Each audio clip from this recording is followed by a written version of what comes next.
So guys, one of my fans commented that she wanted to bake a cake and she doesn't have an oven, she doesn't have a mixer.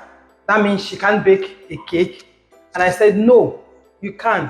You can use manual instrument when you want to bake a cake.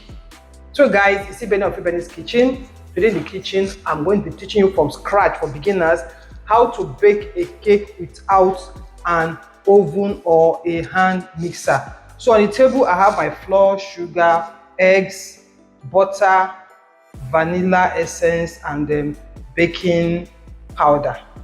Except you want to add any other thing, but I'm not going to be adding anything because it's just for beginners or if you just want to bake at home. So guys, we are baking 300 grams. So the butter, I already measured the butter is 300 grams. So I'll be measuring sugar, same 300, and flour 300, and I'll be using 6 eggs. For you to get a good cake, your measurement has to be accurate. You have to measure, except maybe you have been baking for some time. You can now say you want to eyeball, you want to gauge it. No, when you are baking a cake or anything, your measurement has to be accurate for you to get something nice. So I'm not going to be using my hand mixer. I'll just use my spatula or Gary turner to cream the sugar and the butter together before I start.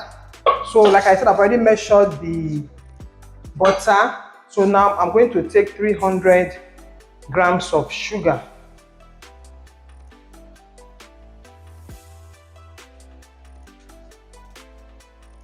So this is 300, if you can see very well. This is 300. So I'll add it in here. Then I'll add the butter. Let me just measure the flour that we are going to use. So I need 300 of these too.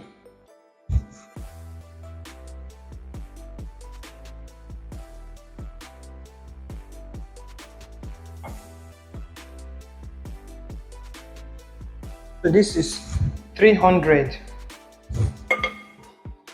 So this is 300 grams of flour that we'll be using.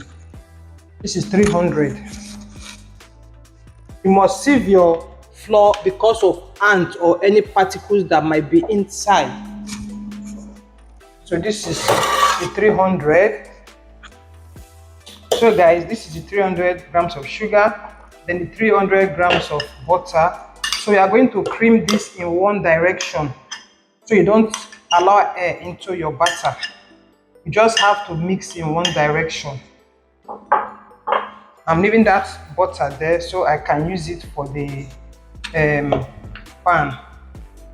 So when I mean one direction, it's either you are going anti-clockwise or the other way. So I'll go like this and keep stirring this thing like this until it becomes so light and fluffy, almost white. So this is what I'm going to be doing.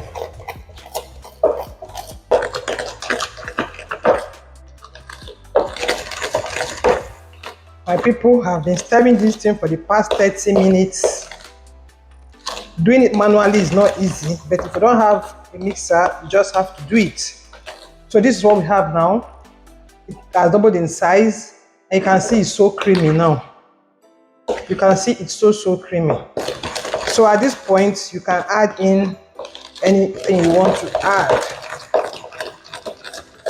We are using 300 grams for work. So if you are doing more than 300 grams, you now increase what you are using, the egg, flour, and every other thing. Let me get my spatula.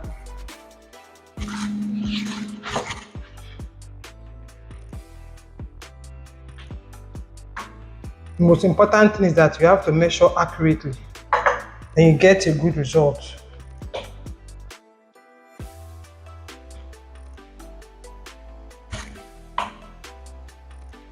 You can even start a business with this. Then when you have started making your profit, you can get an oven if it's too difficult for you to get an oven now.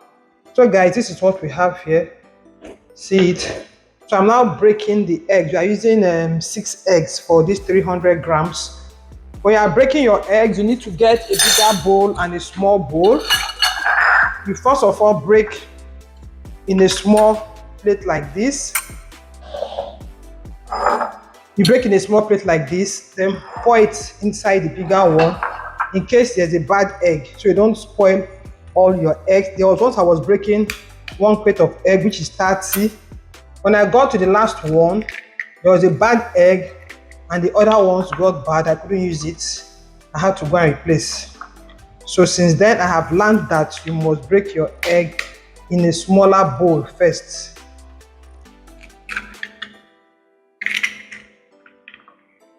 We're using 6 eggs, like I said. If you're using 500 grams, you use 10 eggs. So you can do the mathematics yourself.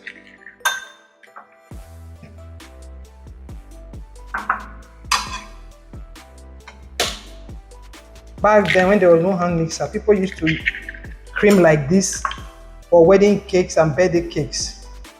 So we can still do it.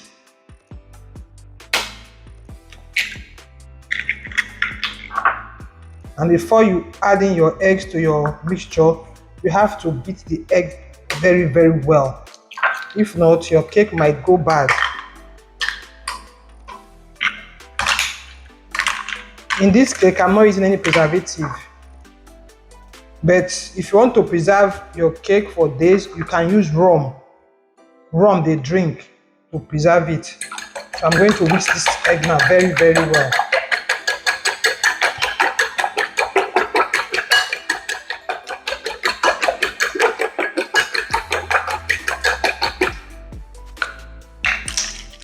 So I'll be adding my baking powder.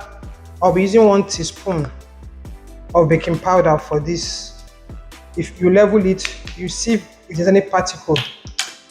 Do not add too much baking powder in your cake. That is why I said measurement is important. If you do, your cake will start cracking or it will just sink inside. So measure very, very well.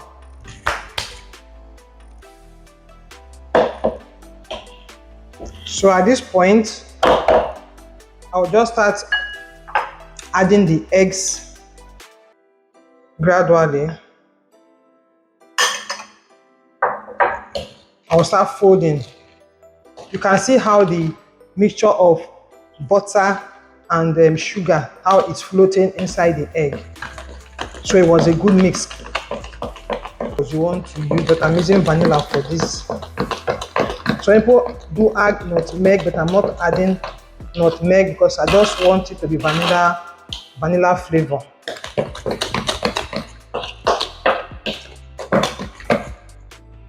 So guys, now I'll start folding in the flour.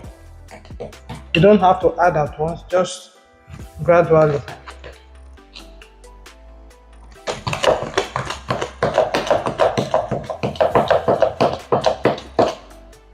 And see it folding in. So add the remaining egg gently in case there are broken particles of egg in your plate. I continue.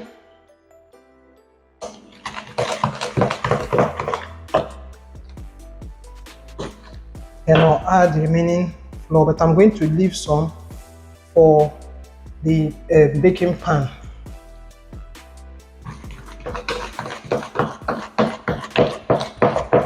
Like I said, one-way direction so you don't add in air.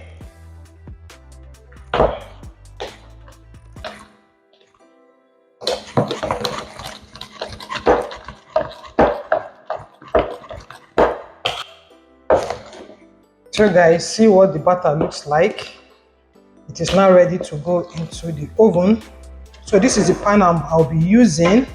But before I use it, I'm going to spread some butter in it. Use your brush and spread the butter so it doesn't get burnt. Or you can even lay this baking sheet on it. Just to the bottom, then to the top where the cake is going to reach, so it can come out easily when the cake is baked. Then when this is done, You now take some flour, that's why I left this small one, to rub in it like this, so the cake can come out easily. You see what the pan is looking like now. So now I can now pour in the batter. So you can start a business with this, or bake for your kids at home, for your family.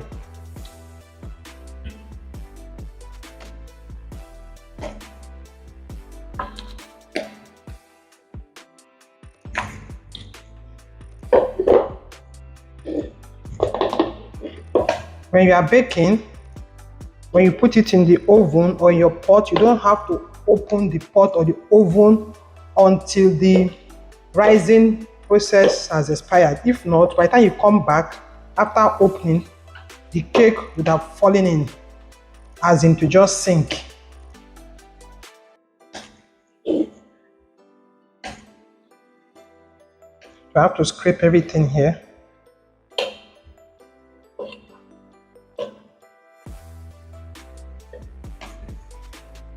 So when you are done putting the cake like this, you now tap it off to take out the egg. That's what I'm doing. So we are good to move in. We are good to move this cake now into our locally made oven, which is the gas cooker. So guys, let's go. So if you're not using an oven, you get a big pot that the baking pan can enter. Allow it to dry. You add in some salt at the bottom or sand. Then you use something to elevate it up. You can see I have a small rack in there. Now I'll carry the cake and put on top of the rack. Be gentle, easy, so you don't burn yourself. You can see it's not lying directly on the salt. If not, it will get burnt. So look at how it is now. I'll just cover the pot now and leave it to be baking for like 1 hour before I come back to check it on medium heat. So my people, if you have watched me up to this moment and you have not hit that subscribe button, please do hit the subscribe button now. And if you have been following me, I just want to pour out my heart to you to say thank you so very much.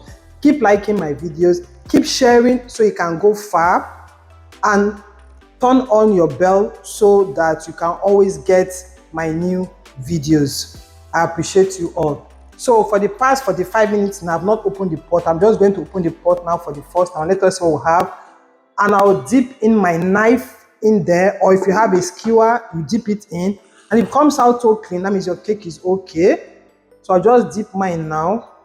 Wow, you can see how clean the knife came out. That means the cake is baked. So I'll turn off the gas now and then bring the pan out of the pot. So you can bake a cake without an oven. You don't need an oven, you don't need a mixer. You can actually bake a cake. So guys, this is what we have here now. Let me put it on the rack and let it cool off there.